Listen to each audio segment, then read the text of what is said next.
ऐसा CW जिसमें BPA बढ़ जाए वो ऑप्टेटिव सेंटेंस। कोनो लड़की के देखा तो अब तुम जानते हैं ना, लौंडा सा बहुत खचरा होता है, लाइक वह और सब स्लेटर और तेज कर देता है ना यार, है ना। कोनो को सेटिंग हो रही खूब, न्यू ईयर में उसको विश किया होगा, फिर बाद में भी देखो वैलेंटाइन आ रहा है, बहारों फूल बरसाओ मेरा महबूब जा रहा है, 30 जनवरी के अब हम हो जब के अवरी के, है ना, फलाने के दिमाग खराब, खुश रहे तू सदा ये दुआ है मेरी, बेवफा ही सही दिलरुबा है मेरी, है ना। वो कह रहा है कि खुश रहे तू सदा ये दुआ है मेरी। ये देखिए ब्लेस कर रहा है उसको कि भोजपुरिया में जा जान खुश रहा जाके ससुरारी में सब सुख मिले तो होगे का पूरा गाय दें का। ठीक है, हई बकरी बोला मैं तो यहाँ डंडा लाइक खड़ा है यानी, मतलब समझिए सब देश हम डील करेंगे कि ऑप्टेटिव सेंटेंस का नरेशन कैसे बनाया जाता है। गाइज ऑप्टेटिव सेंटेंस का डायरेक्ट से इनडायरेक्ट बनाने से पहले मैं चाहता हूं कि आप ऑप्टेटिव सेंटेंस को समझें कि ऑप्टेटिव सेंटेंस होता क्या है। क्यों? क्योंकि अगर ऑप्टेटिव सेंटेंस समझ जाते हैं तो आप उसके मीनिंग के अकॉर्डिंग सेड और सेड टू को चेंज कर पाएंगे। तो आप वैसे कह रहे होंगे कि सर मुझे तो ऑप्टेटिव सेंटेंस की डेफिनेशन मालूम। हाँ जी हाँ, बिल्कुल वही आपने रटी रटाई वाली वही वाली सीख रखी है कि यदि ऐसा कोई सेंटेंस हो जिसमें किसी को आशीर्वाद दिया जाए, बद्दुआ दी जाए, शुभकामना दी जाए, या ईश्वर से कोई प्रार्थना की जाए, वही बरम बाबा करवाए धा मिलनवा जैसा कुछ, है ना, अगर ऐसी प्रार्थना की जाती है तो वो सेंटेंस जो है ऑप्टेटिव सेंटेंस होता है। ठीक है जी बालक, बिल्कुल ये रटी रटाई बात। मैं आपको ऑप्टेटिव सेंटेंस थोड़ा सा एक ट्रिक के माध्यम से बिल्कुल देसिया तरीका में समझाना चाहता हूँ, जरा समझिए कि ऑप्टेटिव सेंटेंस होता क्या है। ठीक है गाइस, गाइस ट्रिक वो ये है, यहाँ देखिए CWBP, यहाँ देखिए वो ट्रिक है CWBP। अब CWBP का मतलब समझ रहे होंगे आपकी, कैसा CW लिख दिया जो में बीपीए बढ़ जा रहा है। हाँ जी हाँ, बिल्कुल आप सही सोच रहे हैं कि ऐसा CW जिसमें बीपीए बढ़ जाए वो ऑप्टेटिव सेंटेंस होता है। मैं आपको थोड़ा डिटेल भी समझाऊं, जरा समझना। सी का मतलब ना कर्स हुआ, कर्स, कर्स मतलब श्राप, शराब नहीं श्राप, है ना, मतलब किसी को बद्दुआ दी जाए उसको श्राप कहते हैं। तो कर्स जो है, जैसे मान लीजिए कोनो लड़का रास्ते से जा रहा है गाड़ी उड़ी चलाते हुए, है ना, और कोनो लड़की के देखा तो अब तुम जानते हैं ना, लौंडा सा बहुत खचरा होता है, लाइक वह और सब स्लेटर और तेज कर देता है ना। उसको लगता है कि हाँ लड़की देखेगी तो बहुत अच्छा लगेगा उसको नहीं मालूम है उसने शराब दे दिया, मतलब कहीं जा मुँहबा एक्सीडेंट में हुई तो हार, समझ रहे हैं। ये क्या है, ये कर्स है, ये श्राप है ना। जैसे मान लो कोनो को ब्रेकअप हो गया तो ना कहते हैं कि जो भाड़ में जो, अब तो उसे कोनो मतलब नहीं है, तो ये क्या है, श्राप है। ठीक है जी, तो सी का मतलब कर्स, श्राप हो गया। ये देखिए डब्लू, डब्लू का मतलब बालक होता है विश, विश का मतलब हो गया इच्छा, या आप इसको शुभकामना भी कह सकते हैं। ठीक है, जैसे मान लीजिए कि इच्छा नहीं रखते हैं लौंडे, सब इच्छा रखते हैं कि काश कोई लड़की मुझे प्यार करती, है ना, ये उनकी भी इच्छा है, ये ऑप्टेटिव सेंटेंस है। अच्छा भगवान उनकी इच्छा अगर पूरा कर दी तथास्तु, ले भैया ऐसे होगा, इच्छा पूरा हो गया। अब वो शुभकामना पे शुभकामना चापे जा रहे हैं, दिए जा रहे हैं, कैसे, हैप्पी न्यू ईयर, है ना, कोनो को सेटिंग हो रही खूब, न्यू ईयर में उसको विश किया होगा, फिर बाद में भी देखो वैलेंटाइन आ रहा है, happy Valentine day, happy Holi, मतलब सोना बुग्गू करके वो उसको शुभकामना पे शुभकामना बिल्कुल दिए जा रहा है, तो ये विश होती है। ठीक है जी, आगे बढ़ते हैं। ये रहा ब्लेस, ब्लेस का मतलब हो गया आशीर्वाद। ठीक है, यहाँ आपकी इच्छा पूरी हुई थी, आपने खूब विश किया, हैप्पी बर्थडे, हैप्पी ये, हैप्पी होली, हैप्पी दिवाली, दुनिया भर की आपने खूब विश किया। अब आपको उसी लड़की को आशीर्वाद देने का समय आ गया है ना, शादी होगी तुम फूल ऐसे बरसाओगे, बहारों फूल बरसाओ मेरा महबूब जा रहा है, कुछ इस टाइप का होगा, है ना, आप आशीर्वाद देंगे। थोड़ा सा एक छोड़ देसी एग्जाम्पल समझिए।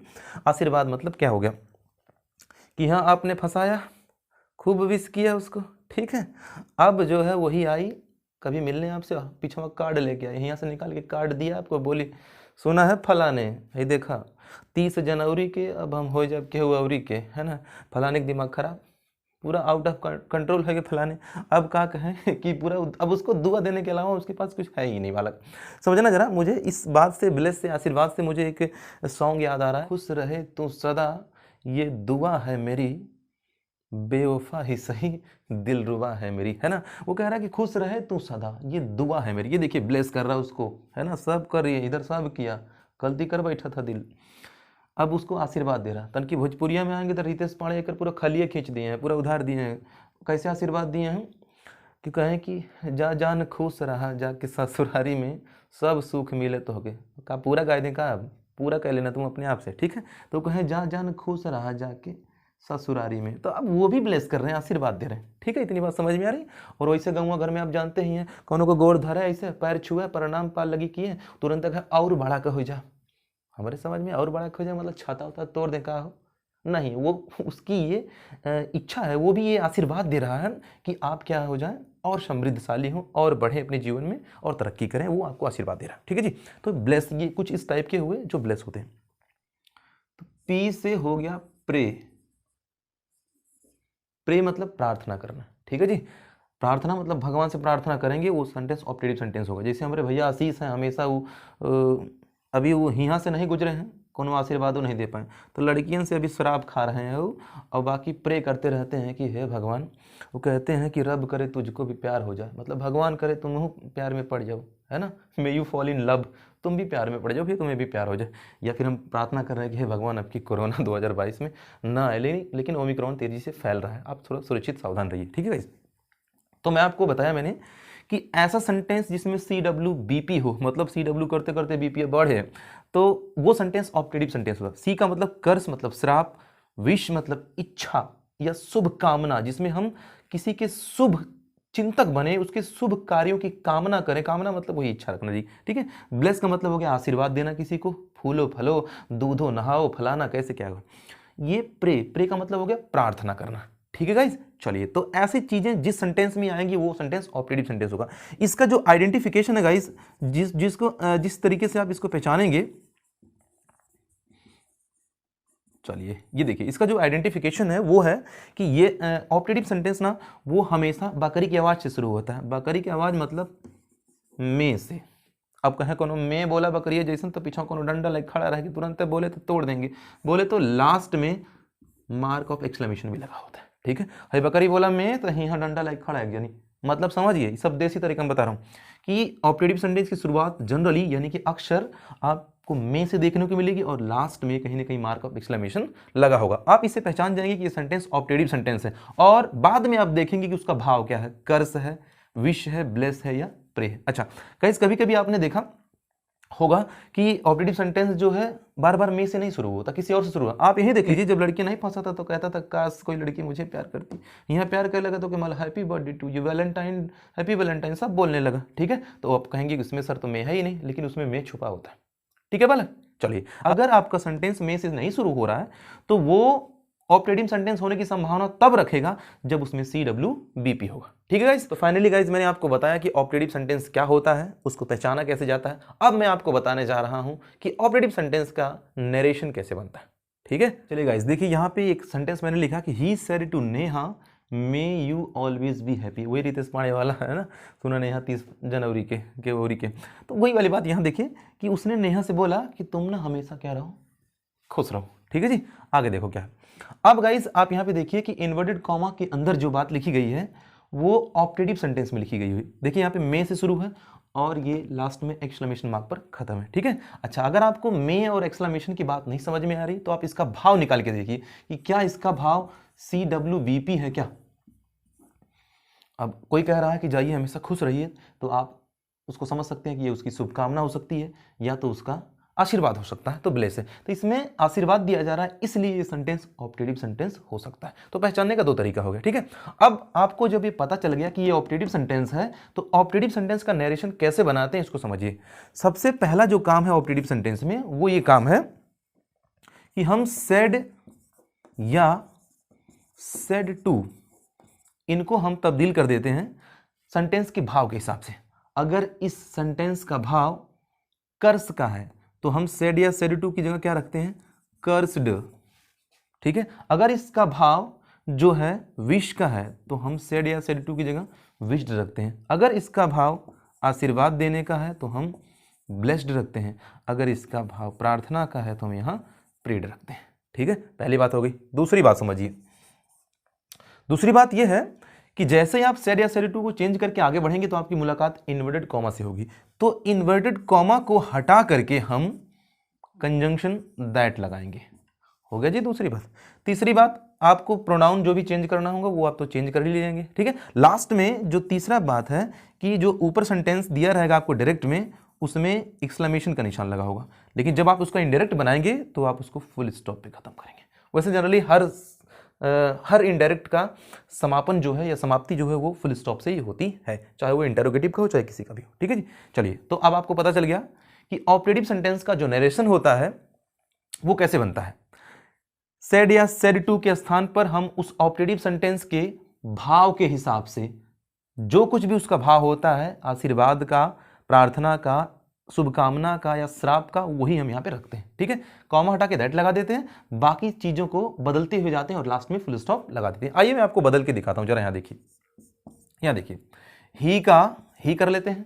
अब इस सेड टू, ये जो सेड टू दिया गया है, इसकी जगह हम क्या लिखें, तो इसमें कहा गया है कि मे यू ऑलवेज बी हैप्पी, है ना, वही वाली बात कि खुश रहे तू सदा, ये दुआ है मेरी। तो दुआ दे रहा है ना, ब्लेस मतलब आशीर्वाद दे रहा है। तो यहाँ पे हम इस सेड टू को ब्लेस्ड में चेंज कर लेते हैं। हो गया ब्लेस। अगर आप इसको विश भी लिख सकते हैं, हालांकि विश और ब्लेस ये दोनों बहुत कॉमन होते हैं, तो आप दोनों में से कोई रखेंगे वो बिल्कुल सही हो जाएगा। तो सेड टू की जगह हमने ब्लेस्ड रख लिया। ठीक है, अब नेहा का बिल्कुल नेहा कर लेते हैं। ठीक है जी, ये जो कॉमा है, ये देखिए दूसरा कॉमा को हटा करके दैट लगा दें, लग गया जी दैट। अब जैसे दैट लग गया, ये कंजंक्शन हो गया, और कंजंक्शन एक आगे नए क्लॉज को जोड़ने वाला है, एक नया सेंटेंस आप कह लीजिए आप अपनी भाषा में, अभी अगर क्लॉज नहीं समझ पाते हैं तो दैट जैसे ही एक नया सेंटेंस जोड़ेगा वह सब्जेक्ट से शुरू होगा। तो बताइए, मे सब्जेक्ट है, मे तो मॉडल है ना, तो यू इसका सब्जेक्ट है। अब आपको मैंने बताया है कि ये जो पर्सन होते हैं, जो प्रोनाउन होते हैं, वो चेंज कैसे होते हैं। तो बालक ये है यू, कौन सा पर्सन, सेकंड पर्सन, बिल्कुल आपको याद है। और यहां पे देखिए ये काम किसका कर रहा है, सब्जेक्ट का। तो हमको मालूम है कि जो 123 बटा सन के हिसाब से हम चलेंगे कैसे, जरा देखिए। अगर फर्स्ट पर्सन होता तो सब्जेक्ट के पास जाता, सेकंड पर्सन है, ये सेकंड पर्सन है इसलिए ऑब्जेक्ट के पास जाएगा। तो इस यू को लेके चलते हैं ऑब्जेक्ट के पास। ऑब्जेक्ट कौन है, यहां देखिए नेहा।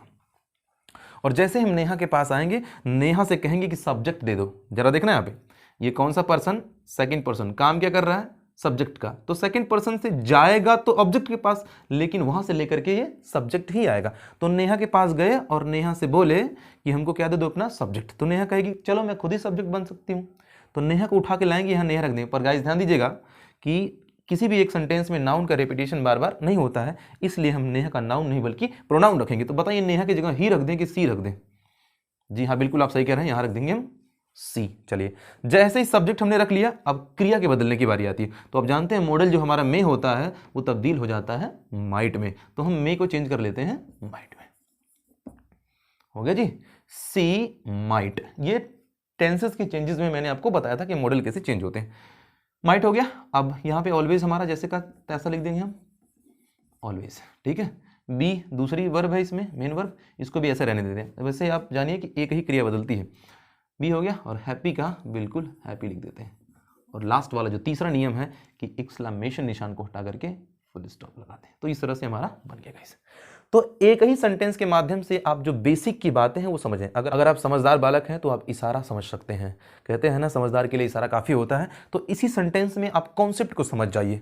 अब मैंने आपको एक ब्लेस्ड वाला करवा दिया ना, तो आप यहाँ देखिए सेंटेंसेस बदलते रहेंगे। यहाँ कर्स वाले आएंगे तो यहाँ कर्स कर दीजिएगा, कर्स्ड, है ना। यहाँ अगर आपको प्रे वाले आएंगे तो यहाँ प्रेड कर दीजिएगा, है ना। जो भी चीज़ें आएंगी मैं आपको अब आगे एग्जाम्पल के थ्रू बताऊंगा। तो आज के एपिसोड में कॉन्सेप्ट और हंसी मजाक एंटरटेन के साथ मैंने आपको इतनी सारी चीज़ें सिखाई है। गाइस, आशा करता हूँ आपको ये वीडियो बहुत पसंद आया होगा। अगर पसंद आया है तो ठोक दीजिए, दबा के लाइक करिए, है ना, लाल पीला कर दीजिए उसको आप हथौड़ा मार करके। बाकी मिलता हूँ मैं आपसे अगले एपिसोड में एक खतरनाक एक्सरसाइज के साथ जो इसके एडवांस लेवल पे होगी। दीजिए मुझे इजाज़त। वीडियो को देखने के लिए आपका प्रेम पूर्वक धन्यवाद। Thank you guys, take care, bye bye.